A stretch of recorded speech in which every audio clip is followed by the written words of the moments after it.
Suddenly, the room appears to have become very large, although everything you are carrying seems to be its normal size. And we're in the posts room. This is an enormous room, in the center of which are 4 wooden posts delineating a rectangular area, above which is what appears to be a wooden roof. In fact, all objects in this room appear to be abnormally large. To the east is a passageway. There are large gaping chasms to the west and northwest, and my head has cleared up. We're feeling better now. So it didn't work out too badly for me at all. Let's head east to the pool room. This is a large room, one half of which is depressed. Salty water flows from a large leak in the ceiling. The only exit is to the west.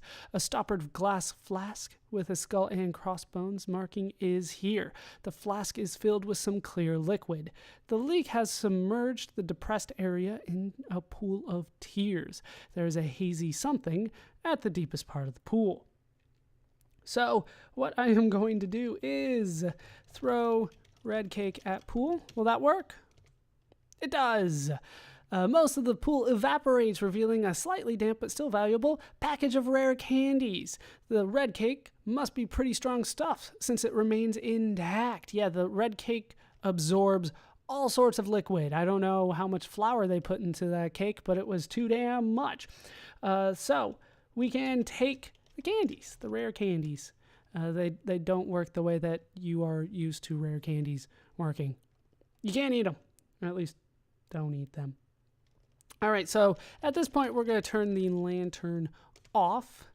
It is now pitch black, and things could be very bad for me. All right, go west into the post room. We're going to eat the blue cake this time, which will put us back to normal size. The room around you seems to be getting smaller. There's still the tea room here with the cake that will blow us up, which is the orange letters. Now we can go northwest to the low room. You're in a circular room with a low ceiling. There are exits to the east and southeast. There's a green piece of paper here. There is a robot here. Okay. Actually, I think there's like a formula for this one. I think it's robot east. Like that tells the robot to go east. Yes, okay, it does. Word, buzz, click. The robot leaves the room. It went east. Hooray. Let's go east with him. Now we're in the machine room. This is a large room full of assorted heavy machinery whirring noisily. The room smells of burned resistors. Along one wall are 3 buttons, which are respectively round, triangular, and square. Naturally, above these buttons are instructions written in EBCDIC. I don't know what that means. Honestly, I don't. A large sign in English above all the buttons says, "Danger, high voltage." Danger. There are exits to the west and south. There's a robot here. So what I want to do is have the robot press the button. Press triangular button. And he goes ahead and does it. A dull thump is heard in the distance. All right, robot, go south. And he goes south for me. We're going to follow him, of course, to a dingy closet. This is a dingy closet adjacent to a larger room to the north. Chiseled into a wall are these words: protected by Froboz's Magical Arm Company. Hello, footpad. There doesn't seem to be any footpad here, however. There is a robot here. There is a beautiful red crystal sphere here. Oh, that sounds good to me. So, what I'm going to do is take the sphere. As you reach for the sphere, a solid steel cage falls from the ceiling to entrap you. To make matters worse, poisonous gas starts coming into the room. Cage, you are trapped inside a solid steel cage. Hooray. Robot, get the cage. The cage shakes and is hurled across the room. It's hard to say, but the robot appears to be smiling. There's a beautiful red crystal sphere here. Take the sphere. And we're good. Okay, so we want to go north. Let's get out of there. There was, bad gas coming my way. As you enter, my compass starts spinning wildly. What compass, you ask? The one which allows you to specify compass directions for movement. Oh, room, there is a green piece of paper here. Fantastic. Hooray. Time to save yet again. So unfortunately, the low room now functions exactly the same as the carousel room used to function. So what I want to do is try to get back to the tea room, which would be southeast, not that it matters which way I say to go. Wow. Apparently it does matter, because we've made it back to the tea room. Okay, after I said it wouldn't work, it worked. I'm going to save again. Let's head west from here then, to the top of the well. It is pitch black. You are likely to be eaten by a grue, so we will need to turn on the lantern again. Oh great, the wizard. Alright, the wizard appears, floating nonchalantly in the air beside you. He grins sideways at you. The wizard draws forth his wand and waves it into your direction. It begins to glow with a faint blue glow. The wizard, in a deep, resonant voice, speaks the word fireproof. He cackles gleefully. That's actually good. I like being fireproof. That's actually going to be useful, but it'll probably wear off before it actually is. Same stuff here at the top of the well, but I want to get back into the bucket, get the water.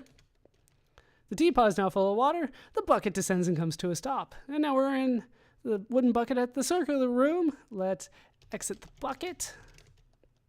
Drop the teapot. We aren't going to be needing that anymore. Now we can head west to the pearl room, west to the riddle room, and northwest to the carousel room. There's a matchbook saying visit Zork 1 here. That's awesome. Notice how the room is not spinning anymore. That is useful. I'm going to need that sword, though. The Elvish Sword of Great Antiquity. I hope it's better than Sting. All right. So, from here, we want to... Wait. Isn't there something? Yes, there is something new here. There is the dented steel box. I was about to say, there's supposed to be something here. All right, open steel box. Opening the steel box reveals a fancy violin. Let's take the violin then. Give me more points. I always like points. All right, so head southwest from here to the cobwebby corridor.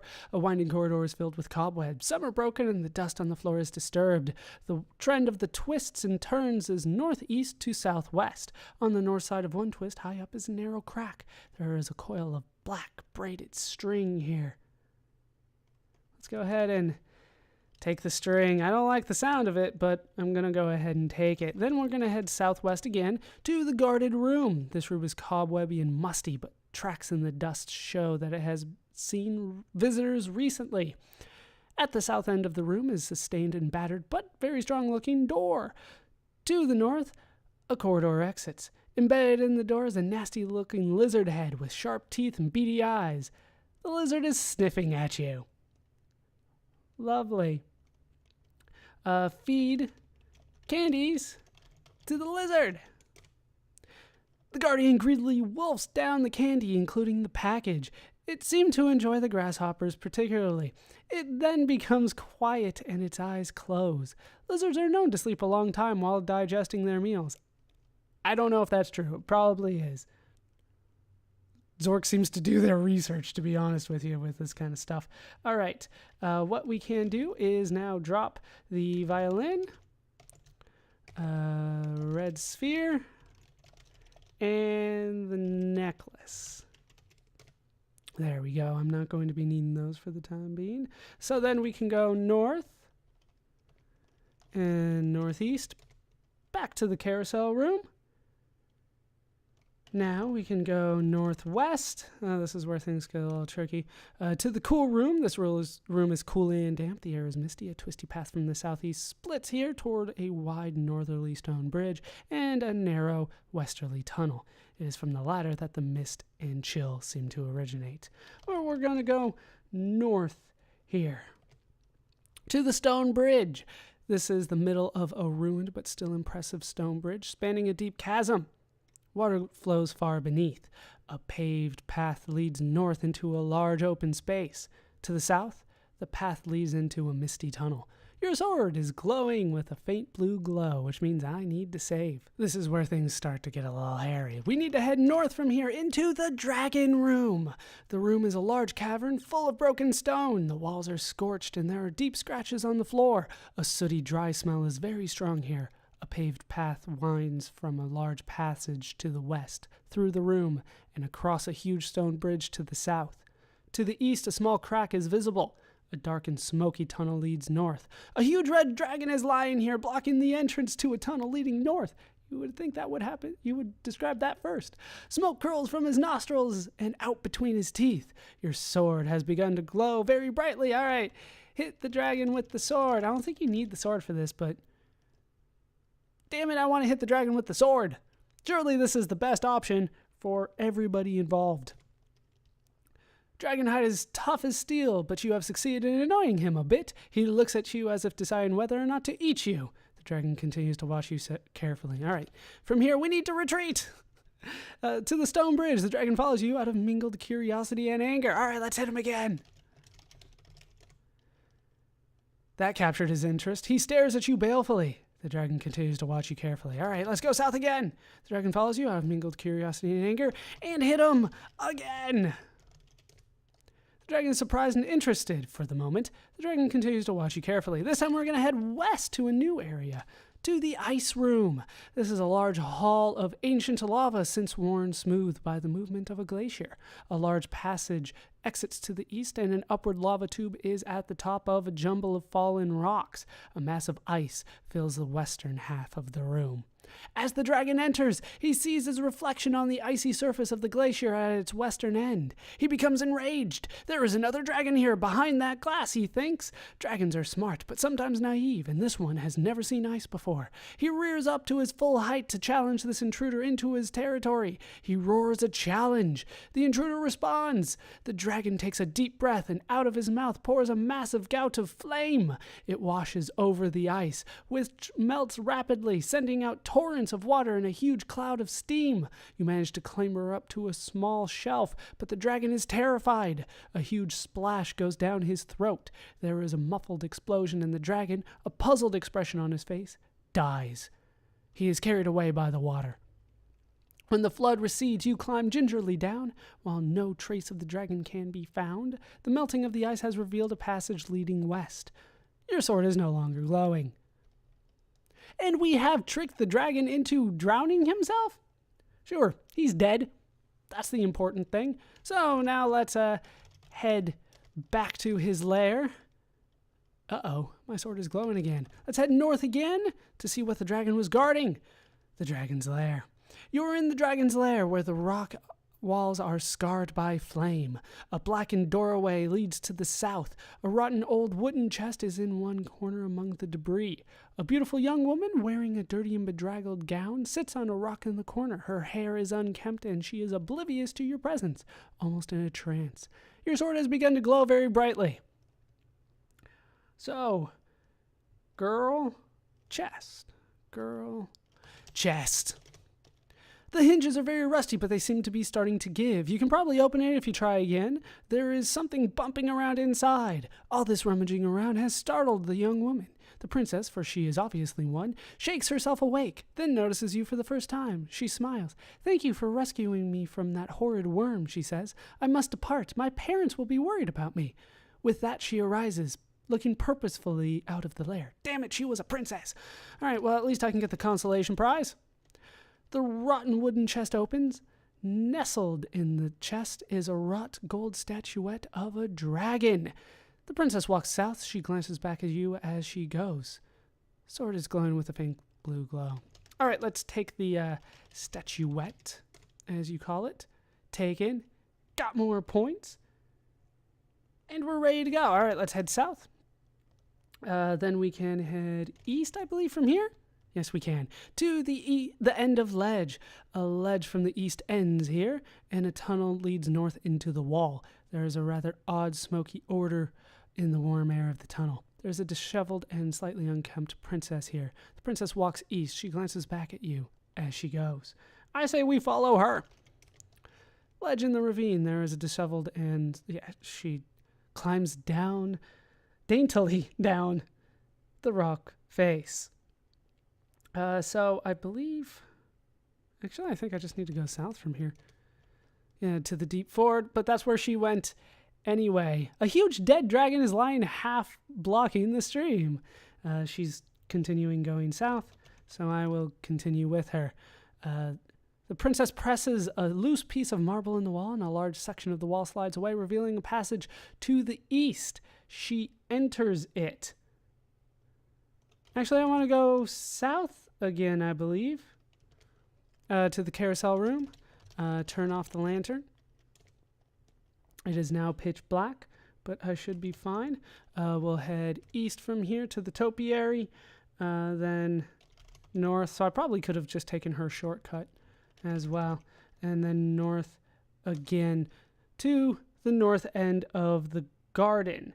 Now we can wait here. Wait. There we go. Shyly, a unicorn peeks out of the hedges. It notices the princess and seems captivated. It approaches her and bows its head as though curtsying to her. Around its neck is a red satin ribbon on which is strung a delicate gold key. The princess takes the ribbon and uses it to tie up her hair. She looks at you and then, smiling, hands you the key and a fresh rose which she plucks from the arbor. You may have use of such a thing, she says. It is the least I can do for one who rescued me from a fate I dare not contemplate. With that, she mounts the unicorn, side saddle of course, and rides off into the gloom. Your sword is no longer glowing.